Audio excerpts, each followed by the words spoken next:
Magandang araw mga kaibigan. Pag-usapan natin ngayon, bigyan ng reaction opinion itong post ni Joey De Vibre tungkol sa mga pahayag ni Attorney Kaufman at ang reaksyon ni Attorney Claire Castro. Ito, sabi ni Joey, si Auntie Claire di makatulog sa gabi sa kaiisip. Sa diwa niya, si Harry Roque ang kanyang panaginip. O bakit ba si Harry ang siyang laging laman ng isip niya? Sa bawat sandali ay nais niyang makita, kapag tumitig na sa kanya ay ligaya. Anong hiwaga ang nadarama? Anong kaba? Okay. Ito, may pahayag si Attorney Kaufman.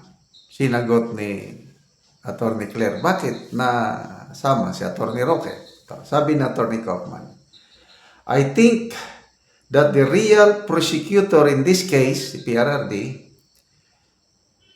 is actually in Manila, sitting in his palace.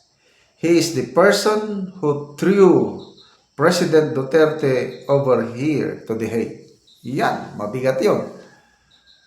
Patama ni Attorney Kaufman na ang nakaupo sa palasyo sa Malacanang ang real prosecutor. So, mabigat yun, ano? So, nakarating ito kay Attorney Claire. Ganito naman ang sagot niya. Is that you, Attorney Harry Roque, talking? We thought that it was Attorney Harry Roque making such comment. It's very apparent and obvious that Attorney Kaufman is being surrounded by fake news peddlers. He doesn't know the timeline. He doesn't know the facts of the case. He should focus on his job as a counsel, not in engaging in rumor mongering. Attorney Jose Claire Castro. So, pagkakaintindi ko nito, kung bakit naisama si Attorney Roque is si Attorney Roque ang nag-feed ng fake news kay Attorney Kaufman. Kaya ganyan ang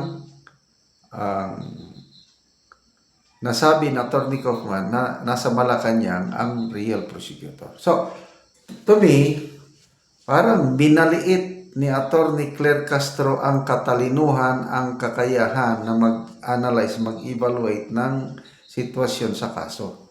Minaliit niya. Na para bang naniwala na lang basta ni Attorney Kaufman sa mga fake news na ibinubulong ni Attorney Roque sa kanya. To me, hindi ganun. Narinig ko minsan sa interview ni Attorney Kaufman na sinabi niya, sinusundan niya yung Senate investigation na ginawa ni Senator Amy. At pinuri niya yung ginawa ni Senator Amy. She has exerted a lot of effort. Sabi niya. Kasi ako, pinanood ko rin talagang kompletong research si Senator Amy. Kaya doon ako bumilib kay Senator Amy nung una. Ayaw ko na sa kanya. Kasi nga, Marcos na naman yan. Wala na. Hindi na tayo pwedeng mabudol ulit. No, never to Marcos again. Ganun na ako nung una. Kaya nawalan na ako ng amor kay Senator Amy, to be honest. Ayoko nang iboto. Kaya lang nung nagsimula yung Senate investigation niya, parang papugi lang para makakuha lang ng boto kasi alanganin ang kanyang kandidatura. Ganon ang tingin ko nung una. Kaya lang nung nagsimula ng investigation, tapos yung kanyang line of questioning, well-researched. Naku-corner niya sina Secretary Boying, General Marvel, mga ambassador na kanila, naku-corner. Kaya bumilip ako kay Senator Amy at itong si Attorney Kaufman yan na, pinapanood niya yung Senate investigation. Tapos nabasa niya yung committee report. At sabi ni Atty. Kaufman, malaking tulong ito sa kaso ni PRRD. So, ano yung sinasabi ni Atty. Claire Castro na parang naniniwala lang si Atty. Kaufman sa bulong-bulong ni Atty. Roque? Unfounded yun. Speculation lang yan. Matalino si Atty. Kaufman. So, ang basihan niya yung Senate committee report. At doon, kita niya kung ano talaga ang pangyari. Kaya yung sinasabi dito ni Jose Claire Castro na he doesn't know the timeline, he doesn't know the facts of the case, I disagree. Alam na alam ni Atty. Kaufman ang nangyari. Dahil nga, ang laking tulong yung Senate investigation na ginawa niya Senator Amy. Kaya nga pati ang ombudsman, nabigla si Senator Amy sa bilis ng aksyon ng ombudsman na wala nang fact-finding. Nagbase na lang sila sa Senate investigation. Nandun na halos lahat ang facts eh.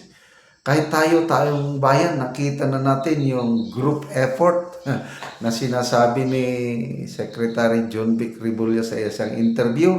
O yun na-expound sa na-expound sa Senate hearing. Na-booking sila, walang umamin sinong nag-utos. So, salamat kay Senator Amy. Nandun ngayon Senator Amy sa The Hague, Netherlands, kasama si BP Sara. Ngayon, birthday ni BP Sara. Celebrate ang birthday with OFWs. At nandun na rin si Baste. Masaya sila doon ngayon dahil nga sa birthday ni BP Sara, 47th birthday, and I believe masayang-masaya rin si Tatay Digong dahil nandun na yung dalawa niyang anak. Hindi ko pa na-monitor kung dumating na ba si Mayor Baste. Basta on the way na si Mayor Baste sa Netherlands para ang hindi ko na lang na-monitor yung pag-oath-taking ni PRRD as mayor ng Davao City kung paano yun. But then, kung naman mangyari, nandyan si Mayor Baste na mag-take over as mayor in Kaso.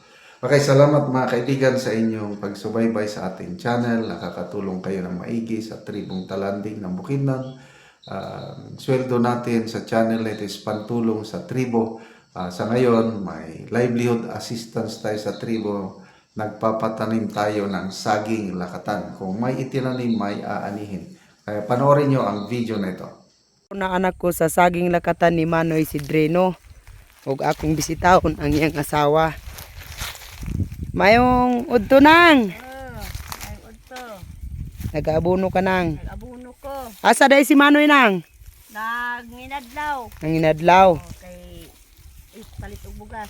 Oo, nindot na gid kaay ang tubo sa saging ninyo nang oh. Nindot na. So nindot na gid nga tan-awon ang saging lakatan ni Manoy. Tungod kay mga dagko na.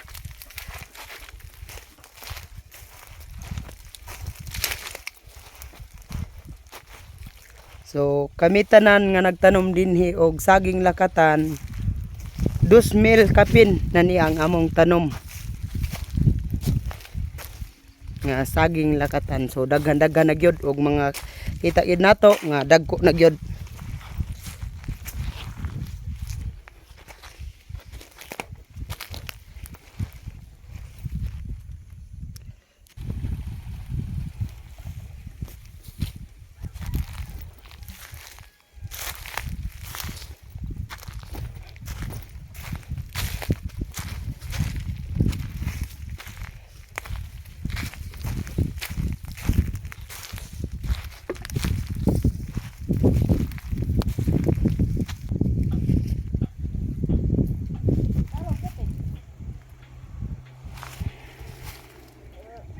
Pila gani ni kapunuan ninyong saging ng lakatan nang 170. 170 tanan. So daghan-daghang gyud. Oh.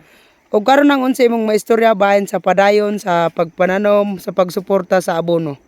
Salamat sa nagtan-aw og video ug labaw sa Ginoo nga nagpasalamat jud ko kay naay nagsuportar sa amoa padayon mi kay kuan ang ay among makasuportar.